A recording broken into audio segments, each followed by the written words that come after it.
नमस्कार, मेरा नाम समर्थन है और आज मैं आपको बताऊंगा कि G20 को 1 महीना बीत चुका है और इस G20 में भारत को कौन-कौन सा फ़ायदे हुए हैं और वो किसवां देश कौन-सा है जो G20 में शामिल हुआ है।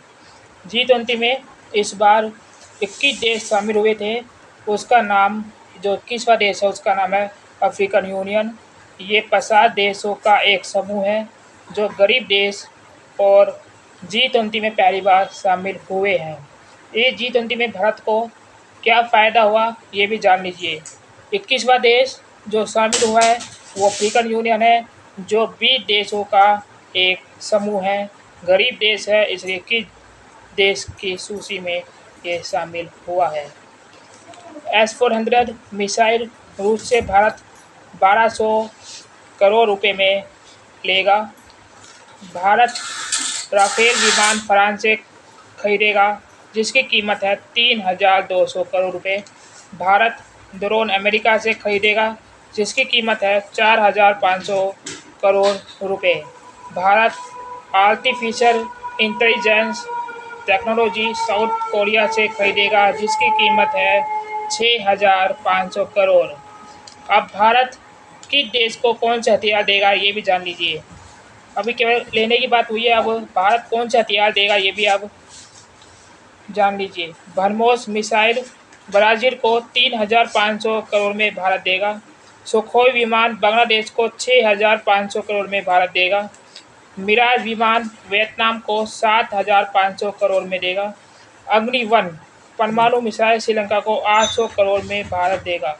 नेपाल को T-91 टैंक भारत 980 करोड़ में देगा। ये जितने भी हथियार हैं अभी इस पे केवल अनुमति मिली है, इस पर जो फाइनल डील है वो अभी नहीं हुई है। ये वो हथियार है जो भारत दूसरे देशों को देगा, लेकिन डील फाइनल नहीं हुई है, साइन एक दूसरे देश से हो गए हैं। G20 में भारत को कौन सी बड़ी उपलब्धि मिली है ये भी जान लीजिए। कुछ लोग कह रहे हैं कि भारत को उपलब्धि G20 में क्या मिली वो भी आप जान लीजिए। भारत ने 37 पन्नों के घोषणा पत्र को मंजूरी दिलवाई जो बहुत बड़ी बात है। सभी देशों ने 100% सहमति जताई कि आतंकवाद खत्म होना चाहिए।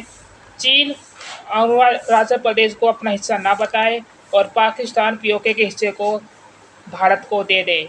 फिर आप सुन लीजिए, अरुणाचल प्रदेश को चीन अपना हिस्सा ना बताए, भारत को पीओके पाकिस्तान सौंप दे, ये भी भारत ने कहा है।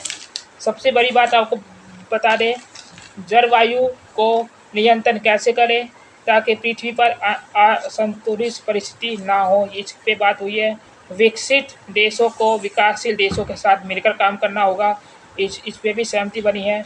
साइबर क्राइम के सभी देशों को मिलकर लड़ना होगा। जो साइबर क्राइम की जो रिपोर्ट आती रहती है उनसे भी मिलकर सबको लड़ना होगा।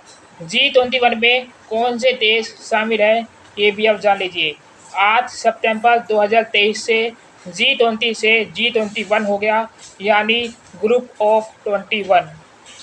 इस 21 देश में ये देश शामिल हैं: Argentina, Australia, Brazil, Canada, China, France, Germany, India, Indonesia, Italy, Japan, Mexico, South Korea, Russia, Saudi Arabia, South Africa, Turkey, United Kingdom, United State of America, African Union, European Union. सभी देशों के राष्ट्र अध्यक्षों ने भारत की तारीफ की और भारत के प्रधानमंत्री नरेंद्र मोदी को कूटनीति का बादशाह कहा है, जो भारत के लिए सबसे बड़ी उपलब्धि है। इस G21 बैठक में भारत की तरफ से 116 समझौते अलग अलग देशों से हुए हैं और टारगेट था 126 समझौतों का। 126 समझौते होने थे जिसमें 116 समझौते हुए हैं। इसका मतलब यह है कि भारत की कूटनीति 96% सफल हुई है। दूसरी बात यह है कि इस G21 में यूक्रेन युद्ध का भी जिक्र हुआ और भारत ने ये समय युद्ध का नहीं है, इस मुद्दे पर सभी देशों ने भारत का समर्थन किया है। भारत ने खुले उससे कहा है कि ये युद्ध का समय नहीं है, इसलिए यूक्रेन और रूस को मिलकर बातचीत करनी होगी ताकि पूरी दुनिया में शांति आ सके।